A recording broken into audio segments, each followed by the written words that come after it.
Welcome back for another deep dive with us. This time, we're going all the way back to 13th century Syria, the world of Ibn Taymiyyah.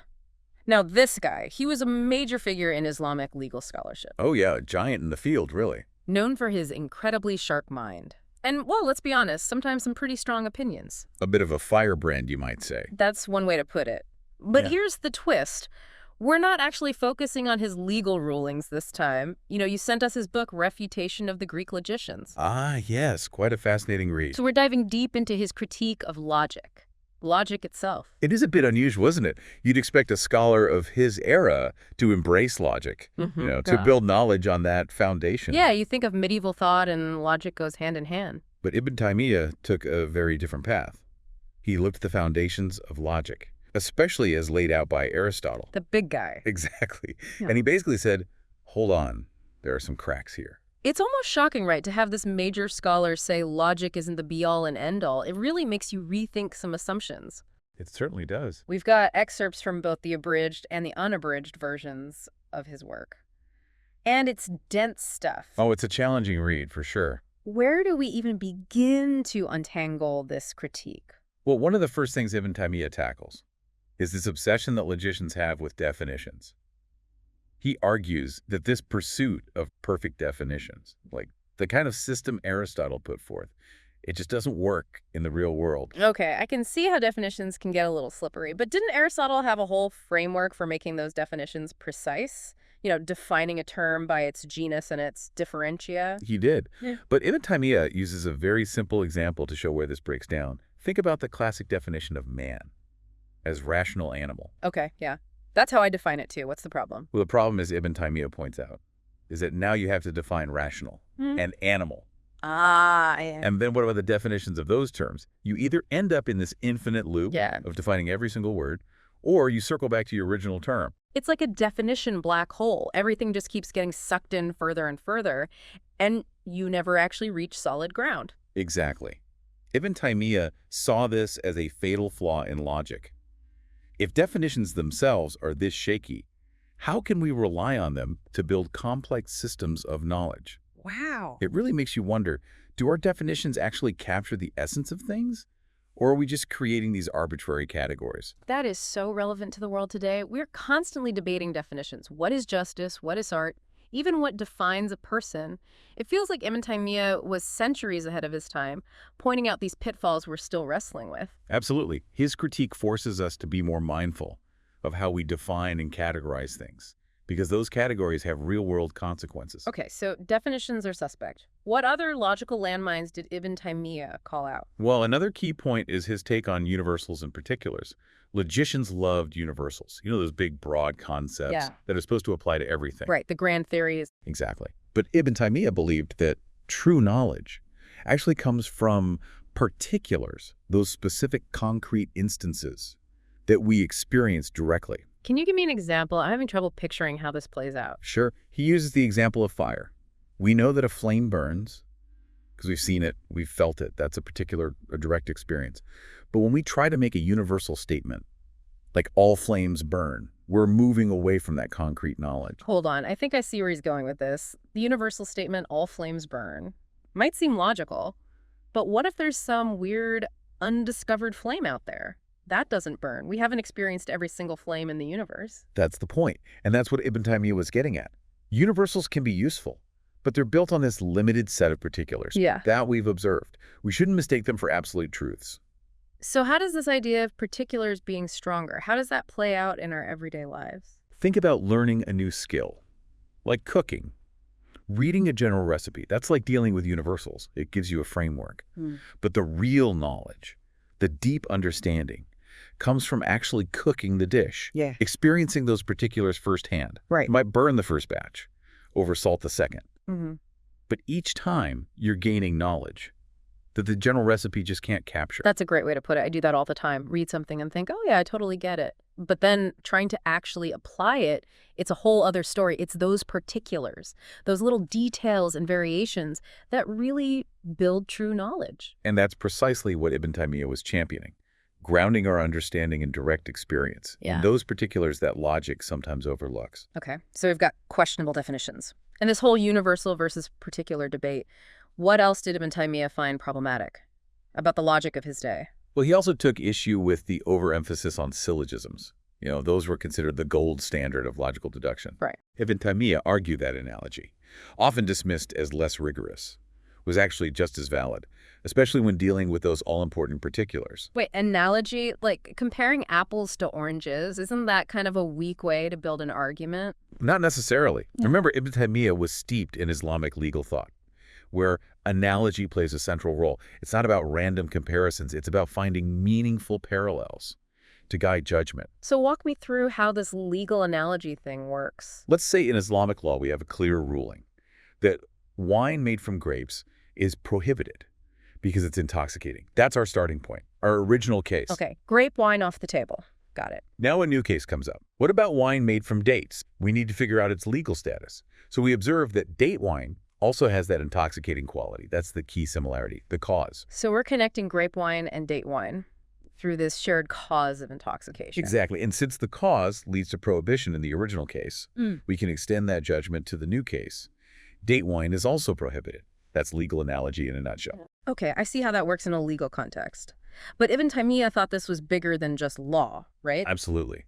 His point was, if we can use analogy to make sound judgments in law, why not apply it to other areas of knowledge? Why this insistence on syllogisms as the only path to certainty? So he's saying we use analogy all the time, whether we realize it or not. All the time, from everyday decisions to major scientific breakthroughs. Analogy is a powerful tool for understanding the world. Ibn Taymiyyah was simply giving it the intellectual respect it deserved. This is blowing my mind. I feel like I've been going through life with only half the tools I needed. Logic maybe isn't as flawless as we're taught. An analogy is this hidden superpower we all have. What else did Ibn Taymiyyah shake up? He went even further. He challenged a core belief of many philosophers who saw logic as the path to perfecting the soul. Ibn Taymiyyah disagreed. For him, true perfection came from knowing and worshiping God, a path rooted in revelation and religious practice. Oh, now we're getting into some deep philosophical waters. So it's like reason versus faith, logic versus spiritual insight. In a way, yes. Ibn Taymiyyah was tapping into this much bigger debate about different paths to knowledge and fulfillment. He didn't reject reason outright, but he challenged the idea that formal logic was the only way, or even the best way to reach higher truths. This is seriously thought-provoking stuff. Ibn Taymiyyah is like, hey, logic has its limits. Let's not forget about experience analogy and the importance of faith. It's making me rethink how I approach learning new things. It should, and it raises a crucial question. If Ibn Taymiyyah was right to question our over-reliance on logic, what implications does that have for how we build knowledge and make decisions today? That is a huge question. I think we need a minute to let all of this sink in. Indeed. Perhaps you, our listener, can ponder that while we gather our thoughts. We'll be right back with more of Ibn Taymiyyah's fascinating critique. Okay, I think my brain has had a moment to reboot after that last segment. We've been unpacking Ibn Taymiyyah's critique of definitions and how he emphasized the importance of particulars over universals. And we even touched on how he saw analogy as this powerful tool for making judgments. But I feel like we're just scratching the surface of his ideas here. You're absolutely right. There's so much more to explore, and this next part really gets to the heart of his philosophy. You see, Ibn Taymiyyah wasn't just nitpicking the logic of his time. He was questioning the very nature of knowledge itself. He wanted to understand how we arrive at truth, how we distinguish certainty from mere speculation. Okay, let's dive into that. We've talked about the limitations of universals, but how does that connect to this bigger picture of knowledge? Well, Ibn Taymiyyah makes this crucial distinction between the knowledge we derive from direct experience, like seeing a flame and knowing it burns, versus the knowledge we build from abstract concepts, those universals that logicians loved so much. So it's back to that flame burns example, particulars versus universals again. But on a deeper level, exactly. It's not just about the content of our knowledge, but the source of that knowledge. Ibn Taymiyyah argues that the most certain, the most trustworthy knowledge comes from direct engagement with the world, from experiencing those particulars firsthand. okay. When we rely too heavily on abstract concepts, on these grand theories divorced from lived experience, we risk falling into error and misunderstanding. It's like that saying, the map is not the territory. You can have a beautifully detailed map, but if it doesn't accurately reflect the actual landscape, it's useless, even dangerous. That's a brilliant analogy. It highlights exactly what Ibn Taymiyyah was getting at. Knowledge isn't just about collecting facts and definitions. It's about understanding how those concepts play out in the real world, in all its messy, unpredictable complexity. So does this mean Ibn Taymiyyah thought logic was completely useless? Should we all just burn our my logic textbooks and go live in a cave somewhere? Not at all. He didn't reject logic entirely. He saw it as a valuable tool, especially for organizing our thoughts and structuring arguments. But he cautioned against mistaking it for the only source of knowledge or the ultimate arbiter of truth. So logic is a tool, but not the only tool in the toolbox. We need other ways of knowing, too. Precisely. Ibn Taymiyyah reminds us that there are multiple paths to knowledge. Logic and reason are crucial. But so is experience, intuition, and even revelation, depending on what kind of knowledge we're seeking. Wow, that makes me think about all the information we're bombarded with today. News, social media, opinions, data. It's overwhelming. How do we even begin to sift through it all? Yeah. And figure out what's actually true, what's reliable knowledge? That is the challenge of our time, isn't it? And Ibn Taymiyyah's critique offers some valuable insights. He encourages us to be skeptical, to question everything, to not blindly accept arguments, just because they sound logical or come from an authority figure. Right. He reminds us to look for evidence, to consider different perspectives, and most importantly, to ground our understanding in the real world, not just in abstract theories. It's like he's saying, don't just take someone's word for it, even if they sound really smart. Do your own research. Look for the underlying assumptions and see if those assumptions hold up in real life. Exactly. And that kind of critical thinking is more important than ever in today's world. We need to be able to discern fact from fiction, to recognize bias, and to evaluate information from a variety of sources. Okay. So far, Ibn Taymiyyah has challenged the authority of definitions, shown us the power of particulars, and questioned the limits of logic. He's really shaking up our assumptions about knowledge.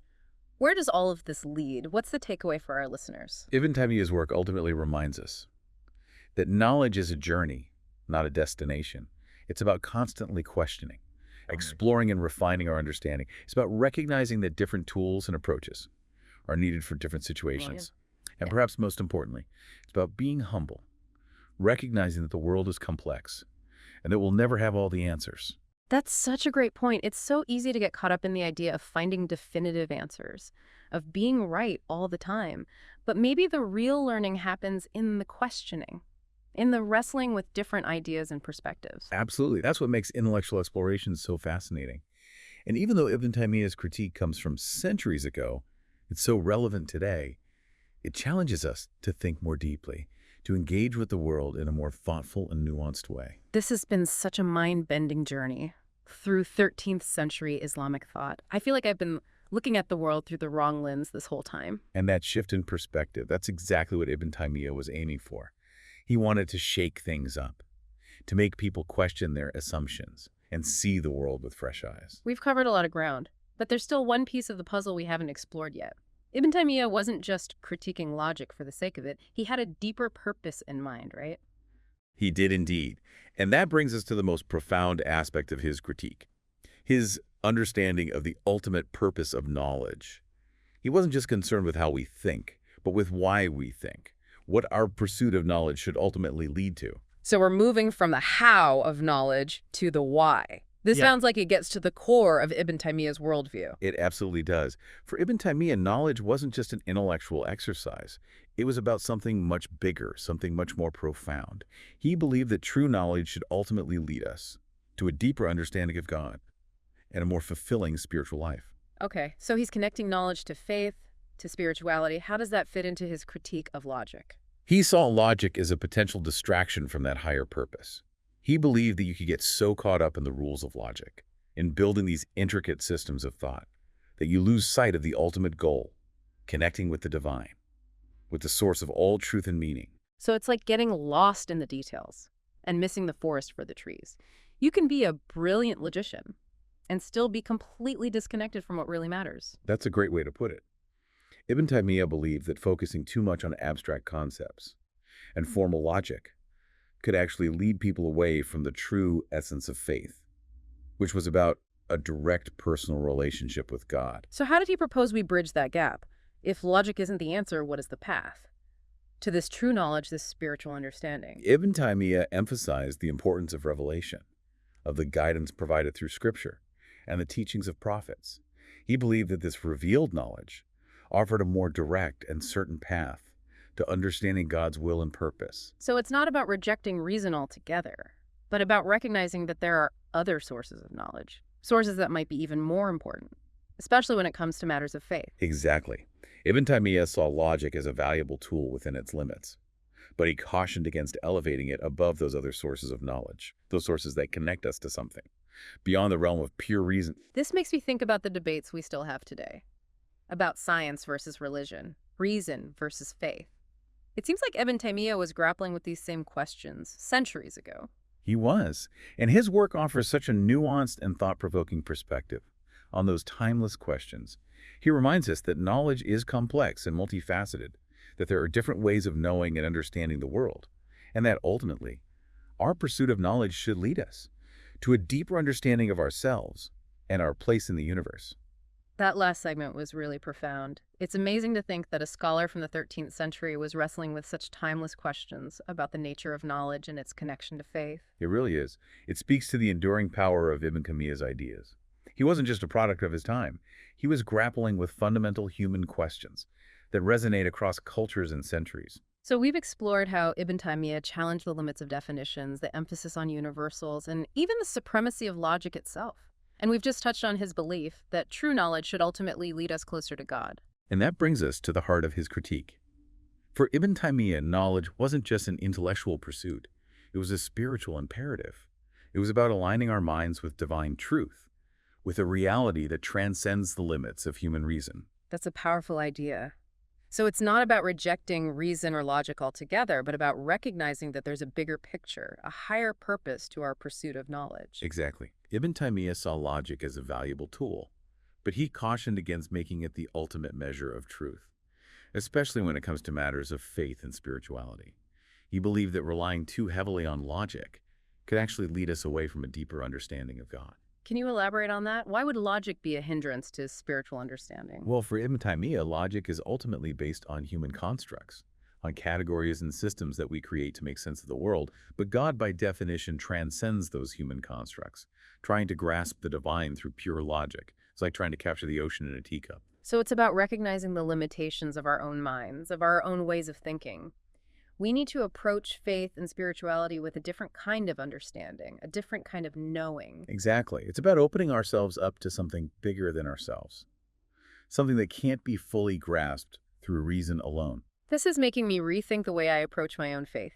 I tend to be very analytical, always questioning and searching for logical explanations. But maybe there's a different way to experience faith, a way that's more about feeling and intuition than about dissecting everything with my mind. That's a beautiful insight, and it's something that Ibn Taymiyyah emphasizes throughout his work. He believed that true spiritual understanding comes from a combination of intellectual effort, heartfelt devotion, and a willingness to surrender to something larger than ourselves. This deep dive has been such an eye-opening experience. Ibn Taymiyyah's ideas, even though they come from so long ago, feel so relevant to the challenges we face today. We're bombarded with information, with competing claims of truth. It's easy to get lost in the noise and lose sight of what really matters. That's why Ibn Taymiyyah's message is so timely.